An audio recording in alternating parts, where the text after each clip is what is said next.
Hi students, it's Kailash. Science lab lesson number 6 nuclear physics அப்படின்னு ஒரு lesson இருக்கும். It's an excellent and very interesting lesson. So அந்த லெசனோட ஒரு இன்ட்ரோடக்ஷனை இந்த வீடியோல உங்களுக்கு நான் கொடுக்க போறேன். So நியூக்ளியர் பிசிக்ஸோட ஒரு இன்ட்ரோ இந்த வீடியோ செக்ஷன்ல பார்ப்போம். அதுக்கப்புறமா வரக்கூடிய வீடியோ செக்ஷன்ஸ்ல கொஞ்சம் எலாபரேட்டா நியூக்ளியர் பிசிக்ஸை பத்தி நம்ம பார்க்கலாம். Okay, first of all, what is nuclear physics? Nuclear physics தான் என்ன அர்த்தம்? You know, the tiny central part of an atom is called nucleus, and nucleus is positively charged. Nucleus பத்தி physics ஓட எந்த branchல நம்ம படிக்க போறோமோ அந்த branchக்கு nuclear physics அப்படின்னு பேருங்க. So nuclear physics is the branch of physics in which we study about nucleus and its properties. Okay, இப்போ இந்த nuclear physics க்கு போறதுக்கு முன்னாடி Democritus அப்படிங்கறவர் he is a Greek philosopher. 300 BC லியே இந்த Democritus அப்படிங்கறவர் all matter is made up of indivisible particles அப்படின்னு சொல்லி ஒரு suggestion கொடுத்தாருங்க. கிரீக்ல அட்டாமஸ் அப்படின்னா indivisible அப்படின்னு அர்த்தம். அட்டாமஸ் அப்படின்னா indivisible அப்படின்னு அர்த்தம். சோ இந்த அட்டாமஸ் அப்படிங்கிற வார்த்தையில இருந்து அந்த indivisible பார்ட்டிகளுக்கு ஆட்டம் அப்படிங்கிற பேரை டெமோக்ரிட்டஸ் நேம் பண்ணாருங்க.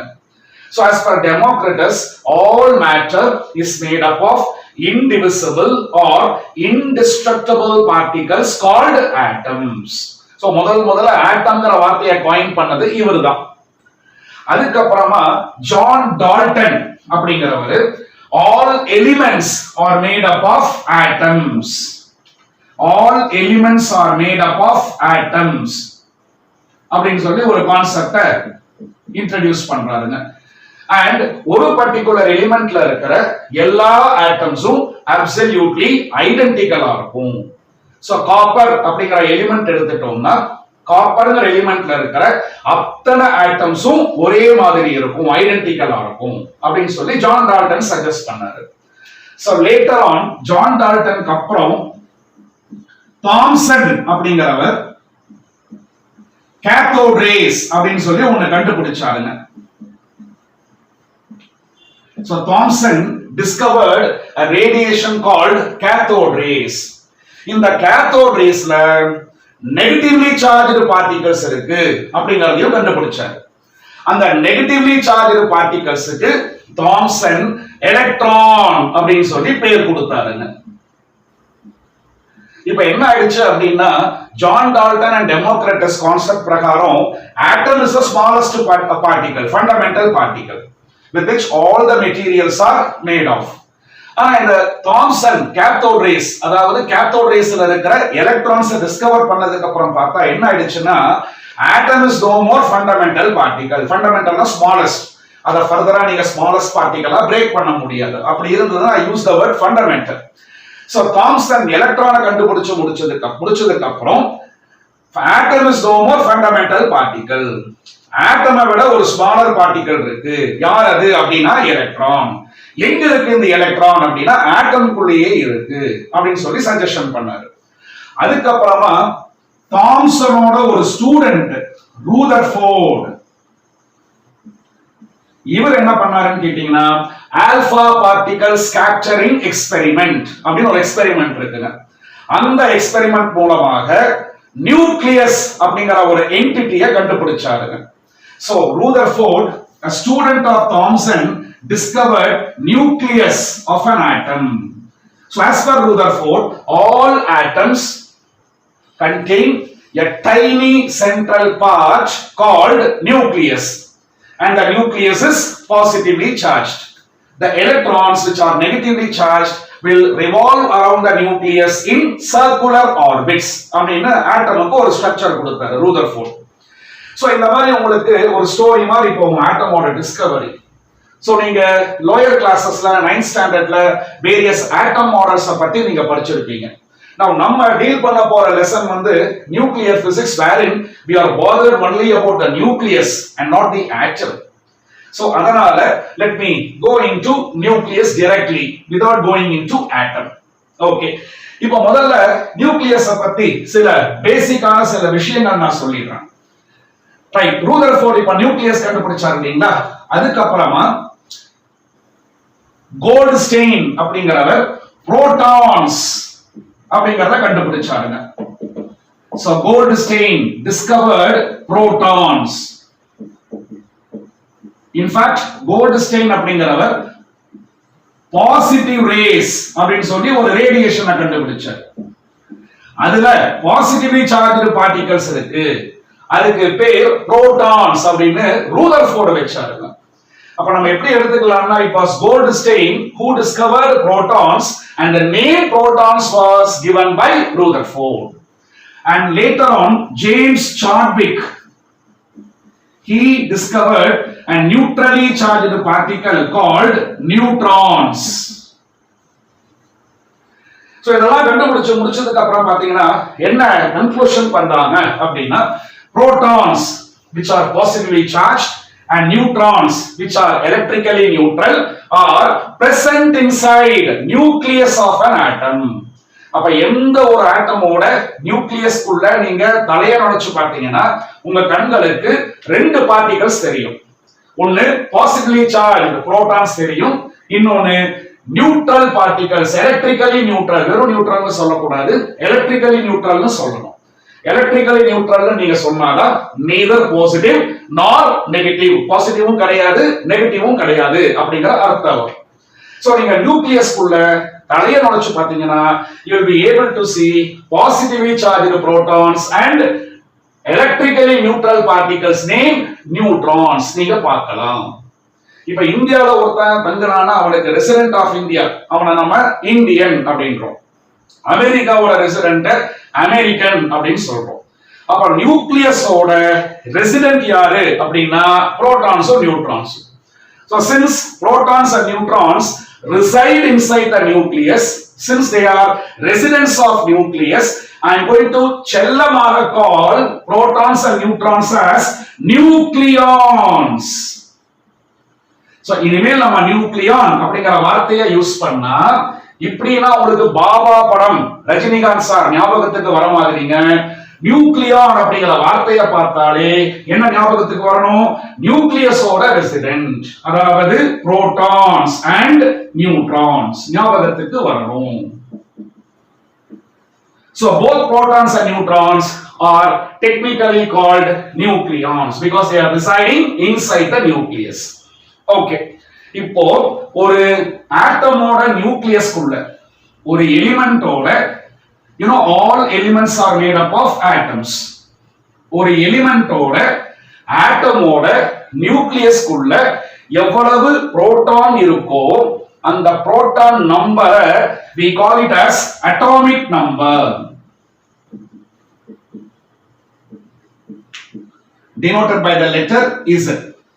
So atomic number of an element is nothing but number of protons present inside the nucleus of the atom of that element, denoted by Z. Okay, so proton number. So the proton number தான் நம்ம atomic number அப்படின்னு சொல்லுவோம். அடுத்தது ஒரு எலிமெண்டோட ஆட்டமோட நியூக்ளியஸ்க்குள்ள டோட்டலா எவ்வளவு nucleons இருக்கு, total number of nucleons கண்டுபிடிக்கணும்னா புரோட்டான் நம்பரோட நியூட்ரான் நம்பரை என்ன பண்ணணுங்க? ஆட் பண்ணிக்கணும். So the total number of protons and neutrons, or in simple words, total number of nucleons present in the nucleus of an atom of an element is called mass number. So mass number denoted by the letter A. So mass number அப்படினு பார்த்தாலே உங்களுக்கு என்ன ஞாபகத்துக்கு வரணுங்க? Nucleon number ஞாபகத்துக்கு வரணும். Nucleon number means I have to add proton number with neutron number. Okay, so first of all nuclear physics நம்ம deal பண்ணும்போது atomic நம்பர்னா என்ன, அதோட டினோஷன் என்ன, மாஸ் நம்பர்னா என்ன, அதோட டினோஷன் என்ன அப்படிங்கிறது உங்களுக்கு தெரியணும். Okay fine right. இப்ப கெமிஸ்ட்ரியில ஒவ்வொரு எலிமெண்டோட ஆட்டம ஷார்ட் ஹேண்ட் வேல ரெப்ரசன்ட் பண்றதுக்கு நம்ம ஒரு சிம்பல் யூஸ் பண்ணுவோம். அத நீங்க கெமிக்கல் சிம்பல் அப்படின்னு சொல்லுவீங்க இல்லையா? இப்ப அலுமினியம் ஆட்டம் அப்படின்னா அத Al அப்படின்னு டினோட் பண்ணுவோம். So this is the chemical symbol of an element aluminium. Sodium atom represent பண்றதுக்கு we use the symbol Na. அப்போ ஒரு ஆட்டம ஒரு எலிமெண்டோட ஆட்டம ஷார்ட் ஹேண்ட் ரெப்ரசன்டேஷன் பண்றதுக்கு நம்ம யூஸ் பண்ணக்கூடிய இந்த சிம்பல்ஸ் கெமிக்கல் சிம்பல் அப்படின்னு நம்ம சொல்லுவோம். அப்ப எப்படி ஒவ்வொரு ஆட்டமுக்கும் ஒரு எலிமெண்டோட ஆட்டமை ரெப்ரசன்ட் பண்றதுக்கு நமக்கு ஒரு ஷார்ட் ஹேண்ட் நோட்டேஷன் இருக்குங்க, அந்த மாதிரி ஒரு எலிமெண்டோட ஆட்டமுக்கு உள்ள இருக்கக்கூடிய நியூக்ளியஸை ரெப்ரசன்ட் பண்றதுக்கு ஒரு சிம்பல் இருக்கு. ஆட்டமை ரெப்ரசன்ட் அலுமினியம் ஆட்டமை ரெப்ரசன்ட் பண்றதுக்கு சிம்பல் இருக்கிற மாதிரி அலுமினியம் நியூக்ளியஸை ரெப்ரசன்ட் பண்றதுக்கு ஒரு சிம்பல் இருக்கு. என்ன சிம்பல் அது அப்படின்னா பயப்படாதீங்க. ஆட்டமுக்கு தனியா ஒரு சிம்பல், நியூக்ளியஸுக்கு தனியா ஒரு சிம்பல் அப்படிலாம் கிடையாது. ஒரு ஆட்டமுக்கு என்ன கெமிக்கல் சிம்பல் யூஸ் பண்றோமோ அதே சிம்பலை நியூக்ளியஸை ரெப்ரசன்ட் பண்றதுக்கும் யூஸ் பண்ணலாம். அத ஆட்டமா பாத்தீங்கன்னா ஆட்டம்னு படிங்க, நியூக்ளியஸா பாத்தீங்கன்னா நியூக்ளியஸ்னு படிங்க. அப்ப நம்ம நியூக்ளியர் பிசிக்ஸை டீல் பண்றோம் இல்லையா? இப்ப அலுமினியம் ஆட்டம்குள்ள அலுமினியம் நியூக்ளியஸ் இருக்கும். இந்த அலுமினியம் ஆட்டமோட நியூக்ளியஸ சிம்பாலிக்கா எப்படி நான் ரெப்ரசன்ட் பண்ணணும் கேட்டா அலுமினியம் ஆட்டமுக்கு நீங்க என்ன சிம்பல் கொடுப்பீங்க? Al கொடுப்பீங்க இல்லையா? அதே சிம்பலை அலுமினியம் ஆட்டமோட நியூக்ளியஸ ரெப்ரசன்ட் பண்றதுக்கும் நம்ம யூஸ் பண்ணணும். அப்ப நியூக்ளியர் பிசிக்ஸ் டீல் பண்ணும்போது Al அலுமினியம் ஆட்டம்னு படிக்காம அலுமினியம் நியூக்ளியஸ் அப்படின்னு நீங்க படிக்கணும். அதே மாதிரி Na இத சோடியம் ஆட்டம் அப்படின்னு படிக்காம சோடியம் நியூக்ளியஸ் அப்படின்னு நீங்க படிக்கணும். சோ ஒரு ஆட்டமோட கெமிக்கல் சிம்பல் என்னவோ அதே தான் அந்த ஆட்டம்குள்ள இருக்கக்கூடிய நியூக்ளியஸுக்கும் நம்ம யூஸ் பண்ண போறோம். ஓகேங்களா? Are you clear? Right. So in general the nucleus is symbolically represented by say X, where X is the chemical symbol of the element. இந்த கெமிக்கல் சிம்பலோட சப்ஸ்கிரிப்ட்ல புரோட்டான் நம்பரை நீங்க ரெப்ரசன்ட் பண்ணணும். You know proton number is called atomic number. So Z and superscript இந்த பொசிஷனுக்கு superscript னு பேர். So superscriptல nucleon நம்பரை represent பண்ணணும், அதாவது மாஸ் நம்பரை ரெப்ரசன்ட் பண்ணணும். That is A. So any nucleus is symbolically represented as X with the subscript carrying atomic number and the superscript carrying mass number, where X is the chemical symbol of the element. For example, if I want to symbolically represent sodium nucleus, sodium atom குள்ள sodium nucleus இருக்கும் இல்லையா, அத நான் சிம்பாலிக்கா represent பண்ணனும்னா sodium ஆட்டமோட symbol என்ன? Na. அதே சிம்பலை sodium நியூக்ளியஸை represent பண்றதுக்கு நம்ம யூஸ் பண்ணிக்கணும். So Na. சோடியத்தோட atomic number is 11. So it contains 11 protons. So subscriptல proton number represent பண்ணுங்க 11. சோடியம் நியூக்ளியஸ் குள்ள மொத்தமா 23 நியூக்ளியான்ஸ் இருக்கும். ஓகே, அத சூப்பர்ஸ்கிரிப்ட்ல ரெப்ரசன்ட் பண்ணுங்க. So this is sodium nucleus containing 11 protons and 23 nucleons. 23 protons and neutrons together. இந்த 23 நியூக்ளியான்ஸ்ல 11 of them will be protons. So balance இருக்கிறதெல்லாம் என்னவா இருக்குங்க? நியூட்ரான்ஸா இருக்கும். அப்ப நியூட்ரான் நம்பர் எப்படி கண்டுபிடிக்கிறது? மொத்தம் 23 நியூக்ளியான்ஸ் இருக்கு, அதுல 11 பார்ட்டிகல்ஸ் புரோட்டான்ஸ், பேலன்ஸ் எவ்வளவு இருக்கும்? 12. அப்ப 12 will be neutron number. So ரொம்ப சிம்பிளா சொன்னா mass number minus atomic number. Mass number minus atomic number will give me neutron number. இந்த ஃபார்முலா வேணா ஒரு ஓரமா நீங்க புக்ல எழுதி வச்சுக்கோங்க. So that is equal to, let me put it in terms of the denotions what we use for mass number and atomic number. So neutron number n அப்படி நம்ம assume பண்ணிட்டோம்னா it is given by a minus z. Okay, if I want to represent carbon nucleus, carbon ஆட்டமோட nucleus சிம்பாலிக்கா represent பண்ணனும்னா எப்படி represent பண்றது? கார்பனோட chemical symbol என்ன? C. கெமிக்கல் சிம்பல்னா அந்த சிம்பலை ஆட்டமை ரெப்ரசன்ட் பண்றதுக்கு யூஸ் பண்ணுவோம். ஆட்டமை ரெப்ரசன்ட் பண்றதுக்கு யூஸ் பண்ற அதே சிம்பலை தான் நியூக்ளியஸை ரெப்ரசன்ட் பண்றதுக்கு யூஸ் பண்ணணும். ரிமெம்பர், ஆட்டமுக்கு தனியா ஒரு சிம்பல், நியூக்ளியஸுக்கு தனியா ஒரு சிம்பல் அலாட்மெண்ட் கிடையாதுங்க. ஓகேங்களா? ரைட். So carbon C. இது ஆட்டமா பார்க்கும்போது கார்பன் ஆட்டம்னு படிக்கணும். நியூக்ளியர் பிசிக்ஸ் டீல் பண்ணும்போது கார்பன் நியூக்ளியஸ் அப்படின்னு நீங்க சொல்லணும். சோ லாங்குவேஜ் தான் மாறும். எப்படி தண்ணிய ஹிந்தியில பானி, லாங்குவேஜ் வேற, லாங்குவேஜ் தான் மாறுது, ஆனா ஒரே பொருளை இண்டிகேட் பண்ணுதுங்க. சோ அந்த மாதிரி இத நீங்க உங்க கான்டெக்ஸ்ட்க்கு ஏத்த மாதிரி இந்த லெட்டரை நீங்க படிக்கிறத மாத்திக்கணும். Okay, so carbon nucleus, carbon atomic number is 6, so it will contain 6 protons and mass number is 12. Therefore, it will contain 12 nucleons altogether. So, 6 proton இருக்கும், mass number minus atomic number, 12 minus 6, 6 neutrons carbon இருக்கும். So, this is how they symbolically represent nucleus of an atom. So, I hope you would have understood what is this. Okay, இப்போ இங்க சில elements ஓட list நான் எழுதி இருக்கேன்.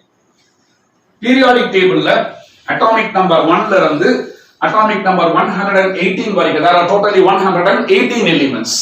இல்லீங்களா? அதுல atomic number 1 is hydrogen and atomic number 92 is uranium. atomic number 92 uranium வரைக்கும் இருக்கக்கூடிய, அதாவது 1 to 92 elements are naturally occurring elements. 92 க்கு மேல இருக்கிற எலிமெண்ட்ஸ் எல்லாத்துக்கும் transuranic elements அப்படினு பேருங்க. They are artificially prepared. So atomic number 1 ல இருந்து atomic number 92 வரைக்கும் இருக்கக்கூடிய எல்லா எலிமெண்ட்ஸும் பாத்தீங்கன்னா they are naturally occurring elements. Let me restrict myself to naturally occurring elements. Okay, இப்ப நான் சொல்ல போற இந்த விஷயம் வந்து 92 க்கு மேல இருக்கிற எலிமெண்ட்ஸும் எக்ஸிபிட் பண்ணும். Okay, so what is that அப்படினு கேட்டா, இப்போ atomic number 82 is lead. அவனுக்கு மேல நான் ஒரு ஸ்டார் போட்டுக்கிறேன் இப்படி. Atomic number 83 is bismuth. 84 is polonium. Atomic number 85 is astatine. Atomic number 86 is radon. Atomic number 87 is francium. 88 is radium. 89 is actinium. Atomic number 90 is thorium. 91 is protactinium. Protoactinium இல்லைனா protactinium சொல்லலாம். And atomic number 92 is uranium. இதுல இந்த elements, list of எலிமெண்ட்ஸ்ல atomic number 83 ல இருந்து, அதாவது atomic number greater than 82. So atomic number 83 ல இருந்து atomic number 92 வரைக்கும் இருக்கக்கூடிய இந்த எல்லா எலிமெண்ட்ஸும் ரேடியோ ஆக்டிவ் எலிமெண்ட்ஸ் ஆக இருக்கும். They are all radioactive. So what is this radioactivity அப்படிங்கறத அடுத்த வீடியோ செஷன்ல நம்ம பார்ப்போம். So see you again. Thank you.